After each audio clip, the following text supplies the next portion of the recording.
Hello friends, आज की class का अपना टॉपिक है संविधान सभा की आलोचनाएं। तो कई लोगों ने संविधान सभा पे प्रश्न खड़े किए हैं और इसकी अनेक आलोचनाएं की है, तो आज अपन उन आलोचनाओं को देखेंगे।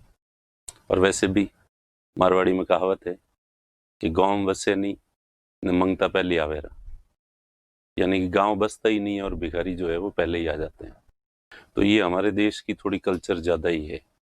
यहाँ कोई भी काम करो, कोई नया विचार लाओ, कोई नया प्रयोग करो, तो आलोचना करने वाले पहले आ जाएंगे। उस प्रयोग को, उस विचार को देखेंगे, समझेंगे ही नहीं और उसकी आलोचनाएं करनी शुरू कर देते हैं। तो संविधान सभा भी जो है उन्हीं आलोचनाओं की शिकार है। तो बहुत सारे लोग बहुत तरीकों से जो है वो संविधान सभा की आलोचनाएं करते हैं।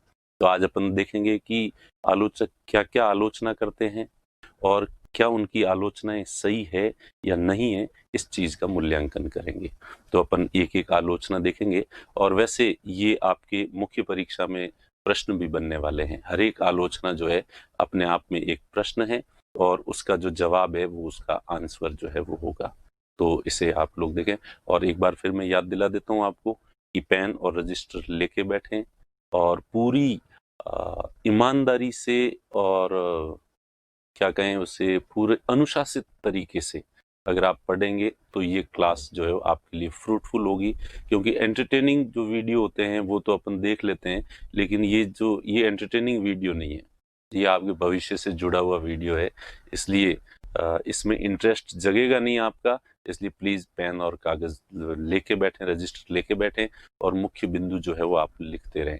जैसा कि पिछली दफा भी बताया था मैंने कि हाथ से लिखी हुई चीज, एक तो आपका लिखोगे तो आपका कंसंट्रेशन जो है वो अच्छा बनेगा और एक अपने हाथ से लिखे हुए मुख्य बिंदु होते हैं तो वो पढ़ने में, रिवीजन करने में ज्यादा सहायक होते हैं। वैसे इसकी पीडीएफ फाइल भी साथ में जुड़ी हुई ही होगी, आपको पता ही है। तो अब देखते हैं कि संविधान सभा की आलोचनाएं क्या क्या की जाती है। तो सबसे पहली आलोचना की जाती है कि संविधान सभा प्रत्यक्ष रूप से निर्वाचित नहीं थी। Constituent Assembly was not directly elected. It was indirectly elected by the members of lower houses of provincial legislatures। यानी कि प्रांत जो थे, उस समय के राज्य जो थे उन्हें प्रांत कहते थे। प्रांतों के जो विधान मंडल थे उनके निम्न सदन, जैसे कि वर्तमान में हमारे राज्यों के जो विधानमंडल के निम्न सदन हम विधानसभा को कहते हैं, लेजिस्लेटिव असेंबली को कहते हैं। तो उस समय भी भारत में 11 प्रांत थे और उनके जो निम्न सदन थे उनके सदस्यों के द्वारा संविधान सभा का इलेक्शन जो है वो किया गया था। तो इसलिए संविधान सभा सही मायने में जनता के द्वारा प्रत्यक्ष रूप से नहीं चुनी गई थी, यानी कि भारतीय जनता ने संविधान सभा का निर्वाचन नहीं किया था। इसलिए संविधान सभा भारतीय जनता को रिप्रेजेंट नहीं करती, ऐसा लोगों का मानना है। और उनका ये भी मानना है कि अप्रत्यक्ष निर्वाचन में भी 90% जनसंख्या की कोई भूमिका नहीं है। क्योंकि प्रांतीय विधानमंडलों के जो चुनाव हुए थे, प्रोविंशियल लेजिस्लेचर्स के जो इलेक्शन हुए थे उस समय भी भारत में यूनिवर्सल एडल्ट फ्रेंचाइज नहीं था, सार्वभौमिक वयस्क मतदान नहीं था। यानी कि जो भी वयस्क भारतीय थे उन सबको वोट देने का अधिकार नहीं था। उस समय लगभग जनसंख्या का 10% जो भाग है वो ही मतदान का अधिकारी था। तो जनसंख्या के 10% लोगों ने प्रांतीय विधानमंडलों का निर्वाचन किया और उसके बाद उन प्रांतीय विधानमंडल के जो सदस्य थे, जिन्हें हम आज एमएलए कहते हैं, उनने आगे चल के संविधान सभा का निर्वाचन किया। तो अप्रत्यक्ष रूप से भी केवल 10% जनसंख्या का संविधान सभा के निर्वाचन में भूमिका थी, इनडायरेक्ट भूमिका थी। 90% जो जनसंख्या थी उनकी भूमिका तो अप्रत्यक्ष रूप से भी नहीं थी। इसलिए उनका मानना है कि संविधान सभा जनता को रिप्रेजेंट नहीं करती। इसके साथ ही उनकी एक और आलोचना है कि चलो ब्रिटिश इंडिया की जो मेंबर्स थे वो तो एटलीस्ट इनडायरेक्टली भी इलेक्ट तो हुए थे। प्रिंसली स्टेट्स के जो सदस्य थे, रियासतों के जो सदस्य थे, वो तो इनडायरेक्टली भी इलेक्ट नहीं हुए थे। वो तो राजाओं के द्वारा मनोनीत किए गए थे, नॉमिनेट किए गए थे राजाओं की इच्छाओं के अनुरूप। तो इसलिए उनका तो और कोई रोल ही नहीं है रियासतों की जनता का। तो इसलिए संविधान सभा को जनता का प्रतिनिधि नहीं माना जा सकता। ये आलोचना की जाती है। आप भी सोचिए, देखें क्या यह आलोचना सही है? थोड़ी देर के लिए सोचिए, आपको सही लग रही होगी, लेकिन ये आलोचना उचित नहीं है। क्यों उचित नहीं है? कि हम वो जो समय था जिस समय संविधान सभा का निर्वाचन हुआ था 1946, उस कालखंड में जाके फिर से सोचें अगर, तो हम देखते हैं कि नेशनल मूवमेंट अपने चरम पर था, राष्ट्रीय आंदोलन चरम पर था, पॉलिटिकल अनस्टेबिलिटी थी, नेशनल मूवमेंट अपने पीक पे था और पॉलिटिकल अनस्टेबिलिटी थी, राजनीतिक अव्यवस्था थी। भारत छोड़ो आंदोलन चल ही रहा था और राजनीतिक उठापटक चल रही थी, भारत को कैसे आजादी दी जाए, कैसे आजादी नहीं दी जाए। देश में चारों तरफ सांप्रदायिक दंगे हो रहे थे, इसलिए कानून व्यवस्था भी बिगड़ी हुई थी। और फिर संसाधन देखें तो इतना बड़ा पूरी जनता वोट देके और संविधान सभा का निर्वाचन करे, इस तरह का माहौल ही नहीं था उस समय। इंफ्रास्ट्रक्चर नहीं था, इतने सारे सरकारी कर्मचारी नहीं थे, इतनी मशीनरी नहीं थी कि प्रत्यक्ष निर्वाचन किया जा सके। इसके साथ ही भारतीयों को जल्दी आजादी प्राप्त करनी थी। अगर संविधान सभा का निर्वाचन करते तो हो सकता है कि इसमें 2 साल भी लग जाते। जैसे कि हमने देखा कि संविधान लागू होने के बाद, संविधान लागू हो गया था 26 जनवरी 1950 को, लेकिन संसद के और राज्य विधानमंडलों के चुनाव हो पाए थे 1952 में। ठीक है, तो इतना समय हमारे पास था नहीं, समय भी नहीं था। फिर उस समय जनता को भी इतनी समझ नहीं थी, पर जनता में राजनीतिक जागरूकता, जो अवेयरनेस है, वो इतनी नहीं थी कि वो वास्तव में सही प्रतिनिधियों का चयन भी उस समय कर पाती। जनता में शिक्षा की कमी थी, पॉलिटिकल अवेयरनेस की थोड़ी सी कमी थी। तो इसलिए इन सब कारणों को देख के अगर हम देखें तो क्या उन परिस्थितियों में प्रत्यक्ष चुनाव आसान था? हम ये नहीं कह सकते कि असंभव था, हालांकि बहुत तकलीफें देख के हम कर सकते थे, लेकिन हम ये कहेंगे कि आसान नहीं था। और इसी वजह से जो है हमने अप्रत्यक्ष निर्वाचन के विकल्प को चुना उस समय। और इस मामले में उस समय के सभी जो लोग थे, सभी विचारक थे, सब एक मत थे। किसी ने भी इस चीज का विरोध नहीं किया था कि भाई प्रत्यक्ष चुनाव होना ही चाहिए। हालांकि कांग्रेस, पंडित जवाहरलाल नेहरू ने 1938 में कांग्रेस के प्रतिनिधि के तौर पर आधिकारिक रूप से कहा था कि संविधान सभा का जो है वो प्रत्यक्ष चुनाव होना चाहिए, यूनिवर्सल एडल्ट फ्रेंचाइज के आधार पर, सार्वभौमिक वयस्क मतदान के आधार पर। लेकिन अब जब संविधान सभा के निर्वाचन की वास्तव में घड़ी आ गई, समय आ गया, तो वो भी अब उस बात को, मुद्दे को नहीं उठा रहे थे और वो भी कह रहे थे कि जैसे तैसे भी हो, जल्दी से संविधान सभा का निर्वाचन किया जाए और संविधान निर्माण की प्रक्रिया को शुरू किया जाए।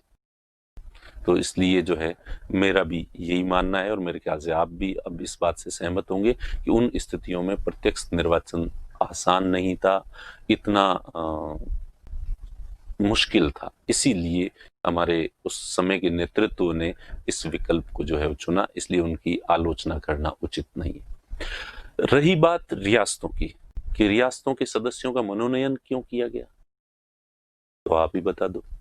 रियासतों के सदस्यों को मनोनयन नहीं करते तो क्या करते? पहला, जैसा कि देखा कि प्रत्यक्ष निर्वाचन इतना आसान नहीं था। अप्रत्यक्ष निर्वाचन किससे करवाते? क्योंकि रियासतों के अंदर जनप्रतिनिधि संस्थाएं नहीं थी। जिस तरह से ब्रिटिश इंडिया के अंदर लेजिस्लेचर्स थे, वैसे रियासतों में नहीं थी। तो इसलिए अप्रत्यक्ष निर्वाचन का भी वहां पे विकल्प नहीं था। इसलिए, और फिर रियासतों को भारत से जोड़ना था, तो उस समय सबसे बड़ी चुनौती ये थी कि इनको जो है वो भारत से जोड़ा कैसे जाए, न कि इनके सदस्य किस तरह से आए।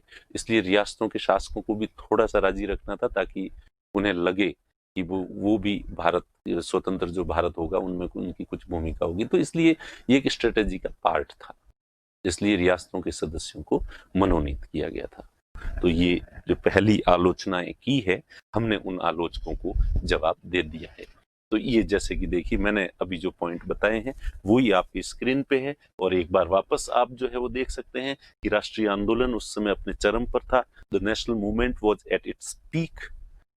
राजनीतिक अस्थिरता थी, there was a political unstability, कि उस ऐसे माहौल में जो है चुनाव कराना इतना आसान नहीं था। सांप्रदायिक दंगे हो रहे थे, communal riots were taking place in the country, ठीक है। चुनाव करवाने के लिए पर्याप्त आधारभूत ढांचा और मशीनरी नहीं थी। There was no sufficient enough infrastructure and machinery to conduct the elections, ठीक है। समय का अभाव था, इतना समय भी नहीं था हमारे पास कि हम इस प्रत्यक्ष निर्वाचन को जो है बहुत ज्यादा समय दे सकें।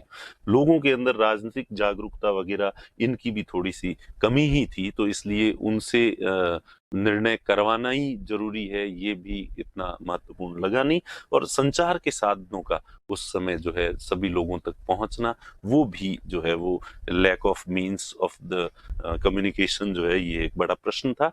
और नीचे वापस जो रियासतों का देशी रियासतों का प्रश्न है, तो वहां तो जैसे एक्सप्लेन किया कि वहां अप्रत्यक्ष निर्वाचन भी संभव नहीं था।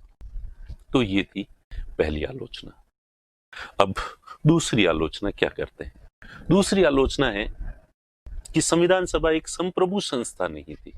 Constituent assembly was not sovereign body, संप्रभु नहीं थी, क्योंकि इसका गठन जो है वो कैबिनेट मिशन की रिकमेंडेशन से हुआ था। आपको पता ही है, अपन पहले पढ़ चुके हैं कि कैबिनेट मिशन ने रिकमेंडेशन दी कि इस तरीके से संविधान सभा का निर्वाचन किया जाना चाहिए। और चूंकि कैबिनेट मिशन ने विभाजन को अस्वीकार कर दिया था, तो जिसमें जो भारत बनना था उसमें वर्तमान भारत, पाकिस्तान और जो प्रिंसली स्टेट सब मिलके भारत बनना था, ठीक है। तो उस समय कैबिनेट मिशन ने एक आउटलाइन दी थी कि आप जो कॉन्स्टिट्यूशन बनाओगे उसमें मेन ये फीचर होने चाहिए, जैसे कि वो फेडरल स्ट्रक्चर का होना चाहिए, हमारा संविधान परिसंघीय ढांचा होना चाहिए, जिसमें कि केंद्र के पास बहुत कम शक्तियां हो, राज्यों के पास ही शक्तियां हो। और उसमें कहा था कि केंद्र के पास केवल 3 शक्तियां रखनी है, defence, external affairs and communication.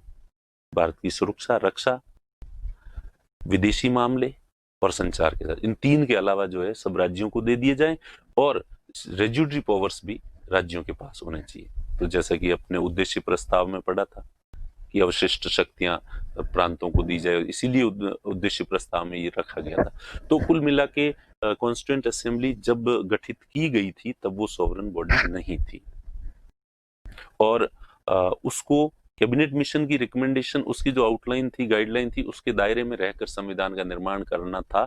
इसलिए कुछ आलोचक इसकी आलोचना करते हैं कि ये एक सॉवरन बॉडी नहीं थी, और इसलिए इसका बनाया हुआ ये एक तरह से ब्रिटिशर्स के द्वारा बनाई गई संस्था थी, और उसने कानून बनाया, इसलिए ये भारतीय जनता के जो भाव हैं उनको अभिव्यक्त नहीं करती, ऐसा इनका मानना है। तो अब अपन देखें क्या ये सही है ये आलोचना? ये भी सही नहीं है। सबसे पहली बात तो अपन पहले पढ़ चुके हैं, पिछले लेक्चर में अपन ने पढ़ा था कि 15 अगस्त 1947 को कॉन्स्टिट्यूएंट असेंबली सॉवरन बॉडी बन चुकी थी। 15 अगस्त 1947 को संविधान सभा एक संप्रभु संस्था बन चुकी थी, क्लियर। और ये चीज जो है वो ब्रिटिश पार्लियामेंट ने भी क्लियरली मेंशन करती थी। इंडियन इंडिपेंडेंस एक्ट 1947, जिससे भारत को आजादी मिली थी, भारत और पाकिस्तान दोनों को। भारतीय स्वतंत्रता अधिनियम 1947, जिससे भारत और पाकिस्तान दोनों को आजादी मिली थी, उस एक्ट में ये क्लियरली मेंशन किया गया था कि 15 अगस्त 1947 को दोनों जो डोमिनियन स्टेट बनेंगे और दोनों की संविधान सभा जो यही विभाजित हो जाएगी, भारत और पाकिस्तान की अलग अलग संविधान सभा बन जाएगी, और ये संविधान सभाएं स्वतंत्र होगी पूरी तरह से, ये जैसा चाहे वैसा संविधान बना सकती है। अब इनको कैबिनेट मिशन की गाइडलाइन को फॉलो करने की जरूरत नहीं है। प्लस ये कैसा भी संविधान बनाएगी अपने अपने देश के लिए, ब्रिटेन इसमें किसी तरह का हस्तक्षेप नहीं करेगा। तो जब क्लियर कर दिया, तो अब भी ये कहना कि ये संप्रभु संस्था नहीं थी, ये तो जबरदस्ती वाली आलोचना ही हो गई। और इसी तरह, और फिर भी इसके बाद भी 15 अगस्त 1947 के बाद संविधान सभा ने अपनी बैठक के अंदर एक रिजोल्यूशन पास किया, एक प्रस्ताव पास किया, और उस प्रस्ताव में ये स्पष्ट मेंशन किया गया कि संविधान सभा अब अपने सारे निर्णय स्वतंत्रता से लेगी, वो किसी भी प्रकार के बाह्य दबाव को नहीं मानेगी। तो जब इतना क्लियरली सब कुछ हो चुका है, तो ये कहना कि संप्रभु संस्था नहीं थी, ये आलोचना उचित नहीं है। ठीक है। तो यही जो मैंने पॉइंट अभी आपको बताया कि 15 अगस्त 1947 को सॉवरन हो चुकी थी हमारी कॉन्स्टिट्यूएंट असेंबली, इसलिए ये कहना कि वो संप्रभु नहीं, हाँ 15 अगस्त से पहले जरूर वो नहीं थी, लेकिन संविधान निर्माण की प्रक्रिया तो बाद में शुरू हुई है। 29 अगस्त 1947 को प्रारूप समिति का गठन किया गया। 15 अगस्त को अपन आजाद हुए और 29 अगस्त 1947 29 इसके भी 14 दिन बाद जो है ड्राफ्ट कमेटी बनी। उसके बाद ड्राफ्ट कमेटी ने ड्राफ्ट बनाया। इसका मतलब संविधान का ड्राफ्ट बनना ही शुरू नहीं हुआ था उससे पहले, तो इसलिए उस पर कोई ब्रिटिश प्रभाव रहा होगा ऐसा हम नहीं मान सकते। और दूसरा इंडियन इंडिपेंडेंस एक्ट में जैसा कि क्लियरली प्रोविजन था कि भाई संविधान सभा पूरी तरह से स्वतंत्रता से काम करेगी और अपनी मर्जी से जैसा चाहे कॉन्स्टिट्यूशन बना सकती है, और ब्रिटेन की पार्लियामेंट इसमें किसी तरह का इंटरफेयर नहीं करेगी। और संविधान सभा ने खुद ने रिजोल्यूशन पास किया था, एक मोशन पास किया था, और उसमें ये कहा था कि हम किसी बाहरी दबाव में नहीं आएंगे और संविधान जो भी बनाएंगे हम स्वेच्छा से बनाएंगे। तो इसलिए इन आधारों को देखते हुए पहले वाली ये जो आलोचना थी ये उचित नहीं लगती है। अब अपन देखते हैं और क्या आलोचना करते हैं। अगली आलोचना है, जैसा कि आप स्क्रीन पे देख रहे हैं, अगली आलोचना है कि समय का बहुत अपव्यय किया। हमारी संविधान सभा ने 2 साल 11 महीने और 18 दिन का समय लिया, और 12 दिन और ले लेते तो पूरे 3 ही हो जाते। अब अपने लिए भी थोड़ा आसान रहता याद करना, नहीं तो 2 साल 11 महीने और 18 दिन 12 दिन का ही तो मामला था। तो इस तरह से हम देखते हैं कि इतना लंबा समय लगा। और फिर आलोचक कंपेयर करते हैं अमेरिका से। अमेरिका का संविधान मात्र 4 महीने में बन गया था। लो देखो सर, अमेरिका जिस समय संविधान बना रहा था उसको कहीं इधर उधर से प्रेरणा लेने के लिए दूसरा संविधान भी नहीं था ऐसा कि जिससे वो प्रेरणा ले, इसलिए अमेरिकी कॉन्स्टिट्यूशन में इनोवेशंस बहुत ज्यादा थे। फिर भी उन्होंने फटाफट बना दिया, 4 महीने के अंदर ही बना दिया। और हमने जैसा कि देखा पहले 60 देशों के संविधान पढ़े, हमारे सामने तो पहले उदाहरण भी थे, उनको कॉपी करना था, इसलिए तो फटाफट और जल्दी कर लेते। इसलिए लोग कहते हैं कि इतना क्या टाइम लगाया आपने। और उसमें भी आगे अपन देखेंगे कि जो कॉन्स्टिट्यूशन है इसका 2/3 पार्ट तो as it is government of India act 1935 से लिया गया है। भारत सरकार अधिनियम 1935 का जो अधिनियम था उसका 2/3 हिस्सा, टोटल कॉन्स्टिट्यूशन का 2/3 हिस्सा तो एज इट इज वहां से लिया गया है। तो फिर बाकी इतना सत्य बनाना, उसमें भी इतना समय लगा दिया, ऐसी आलोचना कर रहे। आपको क्या लगता है, आलोचना सही है? हर बार की तरह इस बार भी जवाब तो यही है, ये आलोचना उचित नहीं है। और कम से कम हम अमेरिका से तो तुलना नहीं कर सकते। क्यों नहीं कर सकते अमेरिका से तुलना? क्योंकि भारत और अमेरिका की स्थितियां अलग अलग है। भारत एक विविधता वाला देश है। भारत एक बहुधार्मिक, बहुसांस्कृतिक, बहुभाषाई, बहुनृजातीयता वाला देश है। ठीक, इंडिया जो है multi religious, multi cultural, multi linguistic and multi ethnicity वाला जो है वो कंट्री है। बहुत सारे धर्म हैं, बहुत सारी संस्कृतियां हैं, बहुत सारी भाषाएं हैं, और बहुत सारे नृजातीय समूह, बहुत सारे एथनिक ग्रुप जो है वो यहाँ पे हैं। अब और हमारा जो सोशल स्ट्रक्चर है वो बहुत कॉम्प्लिकेटेड है। इसमें बहुत सारे वंचित वर्ग हैं, बहुत सारे पिछड़े वर्ग हैं, और अनेक तरह की ट्राइबल पीपल है। तो इसलिए इतनी सारी विविधताएं थी, तो हमारे संविधान निर्माताओं को ये ज्यादा जरूरी लगा कि सबके इंटरेस्ट को प्रोटेक्ट करने के लिए स्पेशल सेफगार्ड्स होने चाहिए, विशेष उपाय होने चाहिए। इसलिए एक ही लाठी से सबको नहीं आंका जा सकता, इसलिए उनके लिए स्पेशल प्रोविजंस करने थे, इसलिए उन पे उन्होंने खूब समय दिया।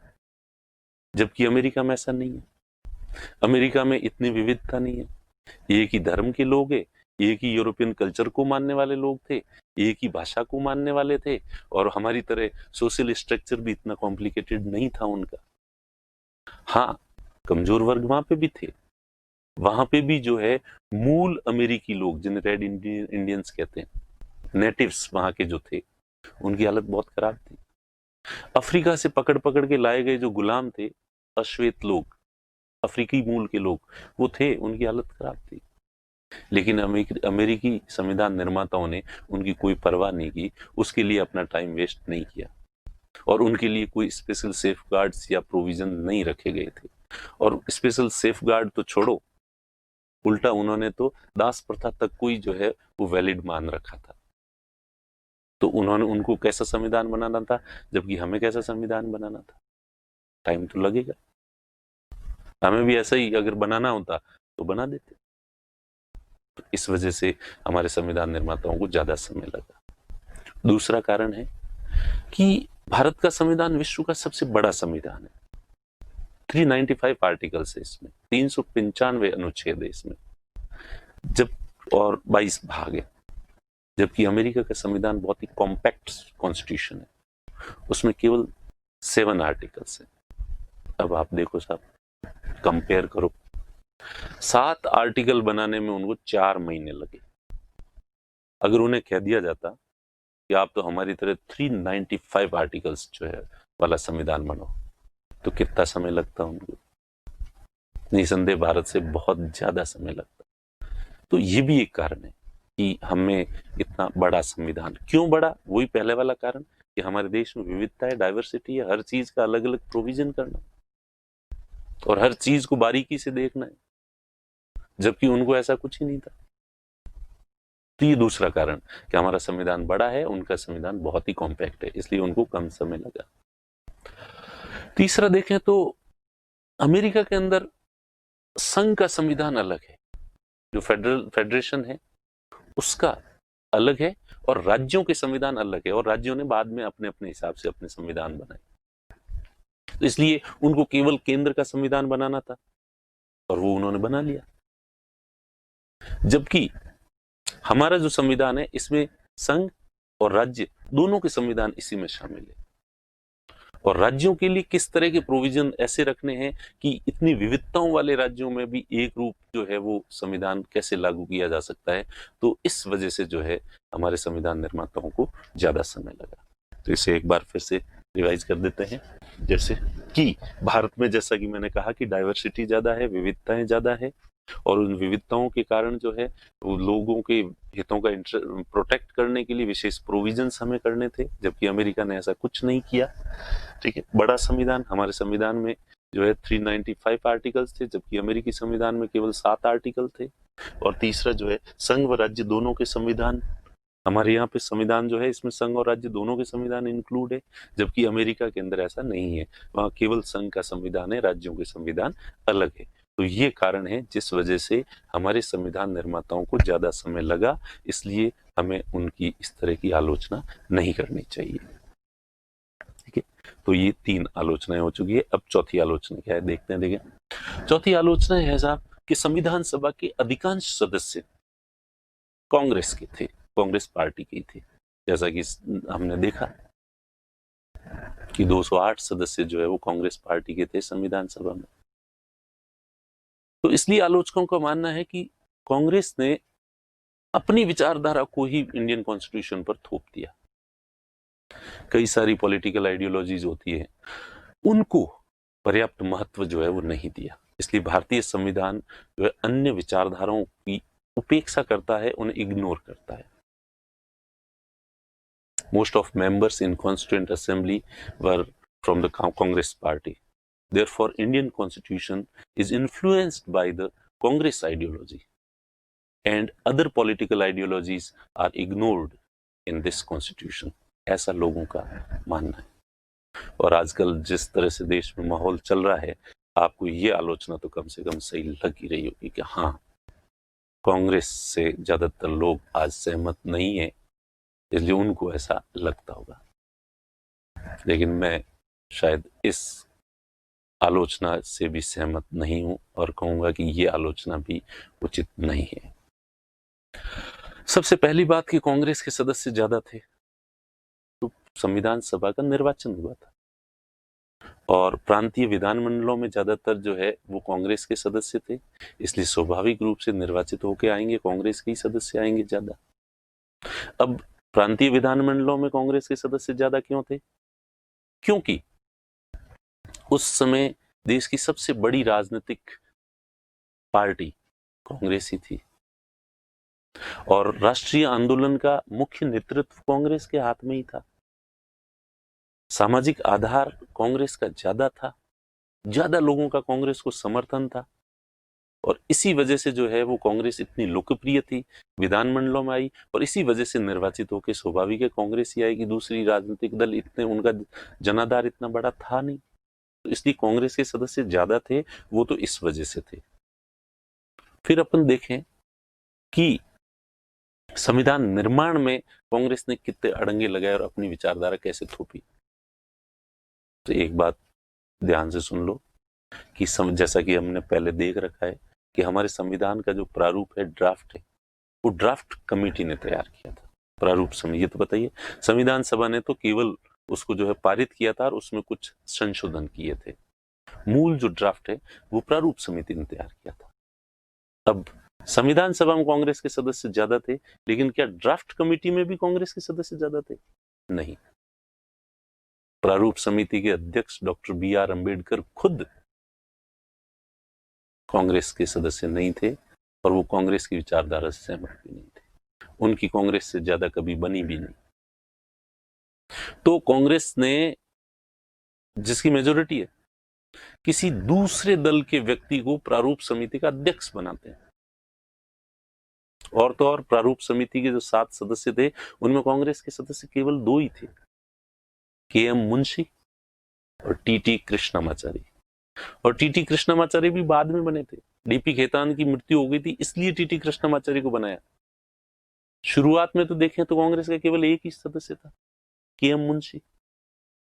और KM मुंशी की विचारधारा, जैसे कि आपको पहले भी बताया कि KM मुंशी भी कोई कांग्रेस की निश्चित विचारधारा से ऐसे नहीं थे।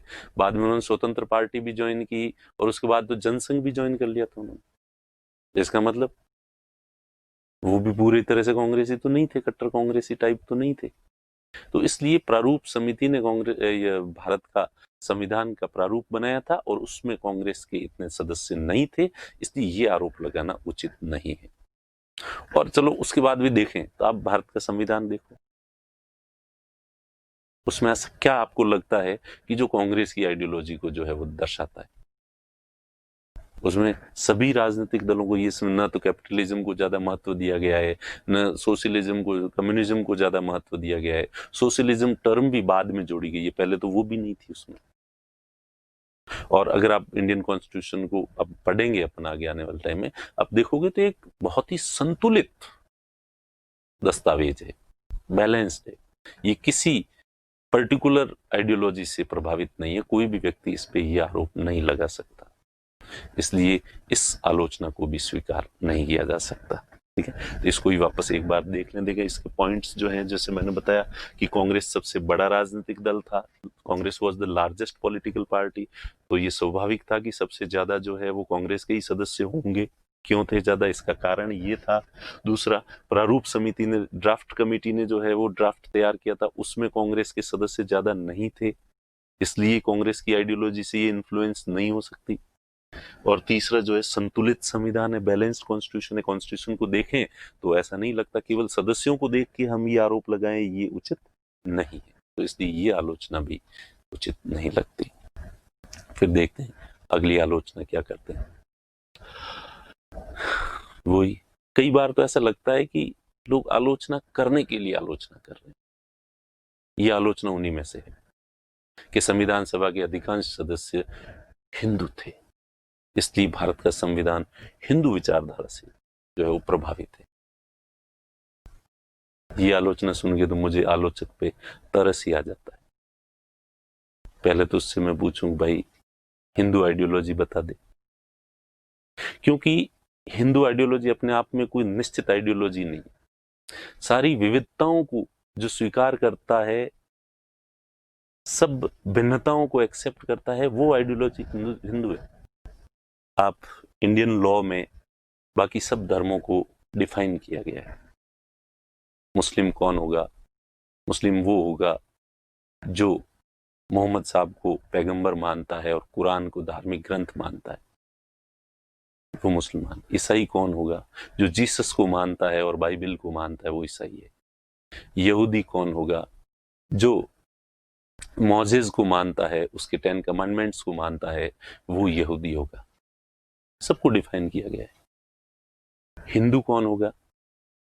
तब मुश्किल हो गई, हिंदू को डिफाइन नहीं किया जा सकता कि एक ईश्वर खूब सारे हैं, देवता खूब हैं, इसलिए वो नहीं कह सकते कि उसको मानता है। कोई किसी को, कोई शंकर भगवान को मानता है, कोई विष्णु को मानता है, कोई मातृशक्ति देवी को मानता है, और कोई कुछ मानता ही नहीं है, किसी को ही नहीं मानता। ठीक, कोई एक किताब नहीं है, कोई रामायण को महत्वपूर्ण मानता है, कोई गीता को महत्वपूर्ण मानता है, कोई वेद उपनिषदों को मानता है महत्वपूर्ण, इसलिए कोई एक किताब भी नहीं कह सकते।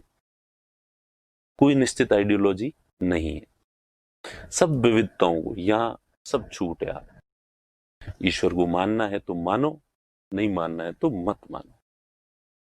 आप प्यार मोहब्बत ज्यादा करते हो तो आप कृष्ण को अपना आदर्श मान सकते हो। आप आलसी हो, स्नान उनान कम करते हो, शंकर भगवान को मान लो। आप थोड़े खाने पीने के बहुत ज्यादा शौकीन हो और अनफिट भी हो रहे हो, गणेश जी को अपना आदर्श मान लो। आप खड़ूस हो, अक्खड़ हो, मर्यादा पुरुषोत्तम हो, अपनी पत्नी के अलावा इधर उधर देखते भी नहीं हो, सॉरी खड़ूस शब्द थोड़ा गलत है, वो नहीं, आप सिद्धांतों के पक्के हैं, उसूलों के पक्के हैं, तो आप जो है भगवान श्री राम को मान लो।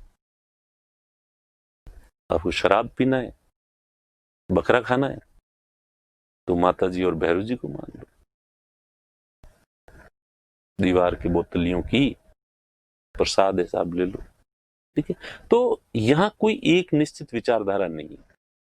तो हिंदू धर्म को आप पर्टिकुलर आइडियोलॉजी के रूप में डिफाइन नहीं कर सकते।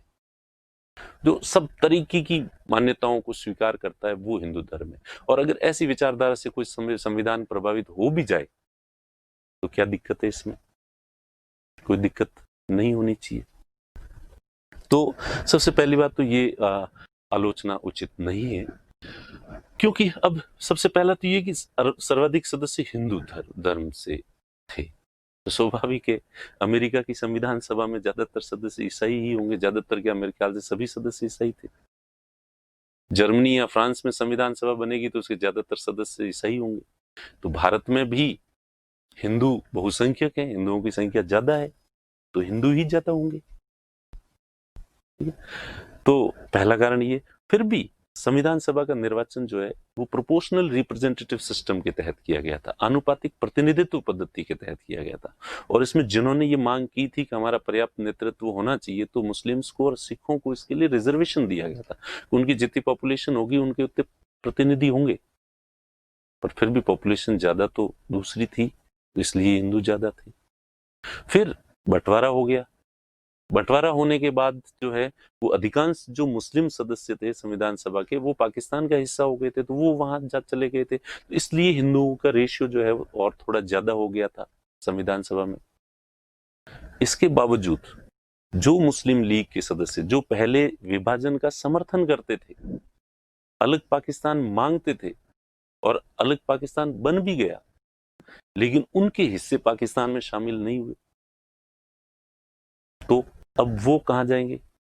उनका भी संविधान सभा में सम्मान किया गया, स्वागत किया गया था, और उन्हें कहा था कि पुरानी बातों को भूल जाओ, अब कोई दिक्कत नहीं है, आपको पूरा अधिकार है, आप अपने हक की बात यहाँ पे कर सकते हैं। और धर्म से संबंधित जितने भी प्रोविजंस अगर कहीं संविधान में रखे गए हैं, तो उन सब पर मुस्लिम सदस्यों की सहमति जो है वो ली गई थी, उनका पूरा ध्यान रखा गया था इसमें। तो इसलिए ये आलोचना उचित नहीं है। और फिर वैसे वो सब छोड़ो, संविधान को देखो आप, तो उसमें ऐसा क्या लगता है कि जो पर्टिकुलर हिंदू धर्म से ही प्रभावित है? उसमें वो सब अच्छी बातें हैं जो सभी धर्मों में होती है। सबसे पहली बात, भारत का कोई राष्ट्रीय धर्म नहीं है, नेशनल रिलीजन नहीं है। भारत एक धार्मिक देश नहीं है, बल्कि एक पंथ निरपेक्ष देश है। दूसरा, यहाँ रूल ऑफ लॉ है, विधि का शासन है, और विधि के समक्ष सभी समान है। और धर्म के आधार पर किसी तरह का डिस्क्रिमिनेशन यहाँ पे नहीं किया जाता, भले वो सरकारी नौकरी हो या गवर्नमेंट की कोई भी स्कीम हो। There is no discrimination on the ground of religion. यही नहीं, धार्मिक स्वतंत्रता को फंडामेंटल राइट जो है वो बनाया गया है। तो इसलिए अब हम कहें कि फिर भी भारतीय संविधान जो है धार्मिक आधार पर भेदभाव करता है क्योंकि हिंदू ज्यादा थे, ये आलोचना उचित नहीं है। और सपोज थोड़ी देर के लिए मान भी लो, ये तो अच्छा है, ये तो तारीफ करो कि भारतीय संविधान सभा में अधिकांश हिंदू थे। हिंदू नहीं होते, कोई और होता तो क्या होता? क्या भारतीय संविधान पंथ निरपेक्ष होता? ज्यादा सोचने की जरूरत ही नहीं है। अपने अड़ोस पड़ोस में ये उसी भारत से बने हुए देश हैं, पाकिस्तान और बांग्लादेश, क्या वो सेक्युलर है? नहीं, वो दोनों ही मुस्लिम कंट्री है। तो इसलिए चूंकि इस संविधान सभा में हिंदू ज्यादा थे, इस वजह से ये सेक्युलर है, इसलिए ये आलोचना नहीं, ये प्रशंसा होनी चाहिए। ठीक, तो अब इसका रिवीजन देख लो। देखें आप, देख दो। सबसे पहला तो संविधान सभा का निर्वाचन जो है आनुपातिक प्रतिनिधित्व पद्धति, प्रोपोर्शनल रिप्रेजेंटेटिव सिस्टम से किया गया था, और चूंकि हिंदू बहुसंख्यक थे इसलिए स्वाभाविक था कि वो ज्यादा होंगे। और फिर देखें तो हमारे कॉन्स्टिट्यूशन पर धार्मिक प्रभाव नहीं है, कोई किसी एक धर्म से प्रभावित नहीं है। पंथ सेकुलर कंट्री है, सेकुलर कॉन्स्टिट्यूशन है, या रूल ऑफ लॉ है, विधि के समक्ष सभी लोग समान है। विधि धर्म के आधार पर कोई भेदभाव नहीं करता। हमारा यहाँ किसी कानून में जो है भेदभाव नहीं किया जाता है, धर्म के आधार पर भेदभाव नहीं किया जाता, और धर्म को मूल अधिकार जो है वो बनाया गया है, फंडामेंटल राइट जो है वो बनाया गया है। इसलिए यह आलोचना भी उचित नहीं है। फिर देखते हैं अगली आलोचना क्या होती है। अगली आलोचना है कि अधिकांश सदस्य राजनेता और वकील थे संविधान सभा के। तो राजनेताओं और वकीलों ने सभी वर्गों का प्रतिनिधित्व नहीं दिया उन्होंने, इसलिए कई वर्गों को इसमें प्रतिनिधित्व मिला ही नहीं। और स्पेशली वकीलों की वजह से संविधान की भाषा को इतना कानूनी बना दिया, इतना क्लिष्ट बना दिया कि एक आम आदमी जो है वो इस संविधान को उठा के समझ भी नहीं सकता, और वो डिपेंड हो जाता है। जैसे पुनर्जागरण से पहले बाइबल का मतलब समझने के लिए ईसाई लोग चर्च पर डिपेंड होते थे, वैसे वैसे तुम लोग जो है संविधान को समझने के लिए हमारे जैसे कोचिंग संस्थाओं पर डिपेंड हो गए हो। खुद उठा के पढ़ने की कोशिश करोगे तो 2 पन्ने ही पलट नहीं पाओगे, और इसलिए तुम लोग कोचिंग करते हो कि सर समझा दो। इसलिए एक तरीके से हम कोचिंग वालों को तो इनको थैंक यू बोलना चाहिए। थैंक यू एडवोकेट्स, वकीलों, तुमने इतना टिपिकल बनाया, इसलिए हमारा ये काम जो है वो चल रहा है और लोग हमसे पढ़ने आ रहे हैं। ठीक है, चलो गया। तो ये तो मजाक थी। अब अपन देखें कि क्या ये आलोचना उचित है या नहीं है। तो ये कहोगे सर इसका खंडन कैसे करोगे? ऑब्वियस ही बात है, राजनेता और वकील थे, बिल्कुल थे, लेकिन आलोचना गलत है। मुझे कोई एक ऐसा देश बताओ जिसका संविधान राजनेताओं और वकीलों ने नहीं बनाया हो। अधिकांश देशों के संविधान राजनेता और वकील ही बनाते हैं, क्योंकि वही संविधान के जानकार होते हैं, विशेषज्ञ होते हैं। जो संविधान का विशेषज्ञ होगा वही तो संविधान बनाएगा। संवैधानिक सलाहकार BN राव को क्यों नियुक्त किया था? क्योंकि वो संवैधानिक मामलों के जानकार थे। तो इसलिए दुनिया के लगभग सभी देशों में, लगभग कह रहा हूं मैं, ऐसा नहीं कह रहा हूं, हो सकता है कुछ देशों में किसी बेवकूफ ने भी बना दिया हो, लेकिन लगभग सभी देशों में जो है वो राजनेताओं और वकीलों ने बनाया। तो इसलिए हमारे यहाँ पे भी उन्होंने बनाया। दूसरी बात, अब राजनेता से आप क्या समझते हो? सभी वर्ग क्या होता है? राजनेता अपने आप में कोई अलग वर्ग थोड़ा ही है। राजनेता तो समाज के जो अलग अलग वर्ग हैं उन सब के प्रतिनिधि होते हैं। आज आपको हमारे देश में मिल जाएंगे, मुस्लिम्स का प्रतिनिधित्व करने वाले मिल जाएंगे, दलितों का प्रतिनिधित्व करने वाले मिल जाएंगे, किसानों का प्रतिनिधित्व करने वाले नेता मिल जाएंगे कि शुरू में किसानों का प्रतिनिधित्व करते हैं, फिर वो आगे पॉलिटिक्स में आगे आके संसद में बैठते हैं। मजदूरों के हितों का नेतृत्व करने वाले लोग मिल जाएंगे। तो राजनेता समाज के विभिन्न वर्गों से ही आते हैं और वो अपने अपने वर्ग को रिप्रेजेंट करते हैं वहां पे। तो इस वजह से जो है वो राजनेताओं को हम अलग से एक वर्ग नहीं मान सकते, बल्कि ये सभी वर्गों के प्रतिनिधि होते हैं।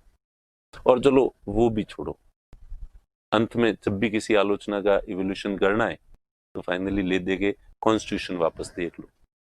क्या कॉन्स्टिट्यूशन में ऐसा है जो वकीलों के लिए स्पेशल है? कॉन्स्टिट्यूशन में स्पेशल सेफगार्ड्स, स्पेशल अगर प्रोविजंस रखे गए हैं तो हमारे समाज के जो कमजोर पिछड़े जो वर्ग हैं उनके हितों को प्रोटेक्ट करने के लिए, माइनॉरिटीज के हितों को प्रोटेक्ट करने के लिए विशेष प्रोविजंस रखे गए। और ऐसा कौन सा वर्ग है जिसकी उपेक्षा की गई है संविधान में, कॉन्स्टिट्यूशन? कहां कॉन्स्टिट्यूशन डिस्क्रिमिनेशन करता है? जब आलोचकों से ये सवाल पूछो तो उनके पास इसका कोई जवाब नहीं होता है। और रही बात भाषा कॉम्प्लिकेटेड होने की, तो हमारे यहाँ पे क्या है कि हमने, हमारी जो शासन प्रणाली है, हमने जो प्रशिक्षण लिया है वो ब्रिटेन से लिया है। और ब्रिटेन में एक प्रोविजन कि कोई भी कानून बनेगा तो उस कानून में सभी पहलुओं का ध्यान रखा जाता है, और सभी पहलुओं को ध्यान में रखने के कारण सबके प्रोविजंस किए जाते हैं, तो इसलिए वो कानून थोड़ा बड़ा हो जाता है, भाषा बड़ी हो जाती है। जैसे मैं आपको एक सिंपल एग्जांपल दूं कि मैं आपको कहता हूं कि अगर आप स्प्रिंग बोर्ड एकेडमी में पढ़ रहे हैं तो आपकी सफलता सुनिश्चित है। आप में से कोई खुरापाती कहेगा कि अच्छा सर, स्प्रिंग बोर्ड में आने से ही कैसे सफलता सुनिश्चित हो जाएगी? मन लगा के पढ़ेगा वो तो सफलता सुनिश्चित होगी। मैं कहूँगा हाँ। तो अब मैं अगली बार कहूंगा कि कोई व्यक्ति स्प्रिंग बोर्ड एकेडमी में आके तैयारी करे और मन लगा के पढ़ाई भी करे तो वो सफल हो सकता, पक्का सफल होगा। जैसे हम दूसरा खुरापाती बोलेगा कि सर चलो कोई आ गया, मन लगा के पढ़ाई भी कर दी, एग्जाम वाले दिन बीमार हो गया और एग्जाम ही नहीं दे पाया तो बोलो सर। अब मैं अगली बार कहूंगा स्प्रिंग बोर्ड ज्वाइन करे, मन लगा के पढ़ाई भी करे और एग्जाम वाले दिन बीमार भी नहीं हो और मन सही तरीके से एग्जाम भी दे दे। फिर चौथा खुरापाती बोलेगा फिर अब अगर किसी के घर में कोई डेथ हो जाए, ट्रेजेडी हो जाए, उसका दिमाग डिस्टर्ब हो, एग्जाम तो दे लेकिन उतनी सही तरीके से नहीं दे पाए तो फिर मैं अगली बार कहूंगा स्प्रिंग बोर्ड एकेडमी भी ज्वाइन करे, मन लगा के पढ़ाई भी करे, एग्जाम भी दे और घर में ट्रेजेडी भी नहीं हो, सब कुछ सही रहे, फिर एग्जाम दे तो सफलता सुनिश्चित हो जाएगी। फिर हम चौथा खुरापाती बोलेगा सर अगर कोई प्यार मोहब्बत में पड़ जाए तो फिर मैं कहूंगा ये भी हो, ये भी हो, ये भी हो, और फिर जो है तो अब तो इस तरह से इसकी कोई लिमिट नहीं है। फिर भी हमारे संविधान निर्माताओं ने संविधान बनाते समय ब्रिटेन में जो कानून बनता है तो उसमें इस सब का ध्यान रखता है कि ये होने पे, वैसा होने पे, ऐसा ऐसा भी नहीं होना चाहिए, ऐसा भी नहीं होना चाहिए, ये होना चाहिए, वो नहीं होना चाहिए, उसके बाद ऐसा होना चाहिए। तो इस तरह से हर आर्टिकल में बाकी जो आयाम होते हैं, डायमेंशंस होते हैं, उनका ध्यान रखने के लिए ताकि कल को कोई कॉन्ट्राडिक्शन उत्पन्न नहीं हो, इस वजह से जो है उन्होंने ये इसकी भाषा थोड़ी क्लिष्ट जो है वो हो गई है। तो इस तरह से जो है हमने देखा कि ये अब देख लिया इसमें कि अधिकांश देशों में के संविधान जो है वो वहाँ के वकील और राजनेता ही बनाते हैं क्योंकि वो एक्सपर्ट्स होते हैं। हम अगर किसान को या मजदूर को, एक रेडी वाले को अगर कहें कि ले भाई संविधान आजा, संविधान बनाना है, तो सबसे पहला तो वो सवाल पूछेगा संविधान होता क्या है, तो हम उनसे तो नहीं बनवा सकते। तो सभी देशों के संविधान इन्होंने ही बनाए हैं। राजनेता सभी वर्गों का प्रतिनिधित्व करते हैं, politicians represent all sections of our society, और स्पेशली जो वीकर सेक्शंस हैं उनके लिए तो संविधान में स्पेशल प्रोविजंस और किए हैं। इसलिए हम ये नहीं कह सकते कि किसी भी वर्ग को इग्नोर किया गया है। और लैंग्वेज जो है वो क्लिष्ट इस वजह से हो गई है कि सभी डायमेंशंस, आयामों का हमने ध्यान रखने की कोशिश की है।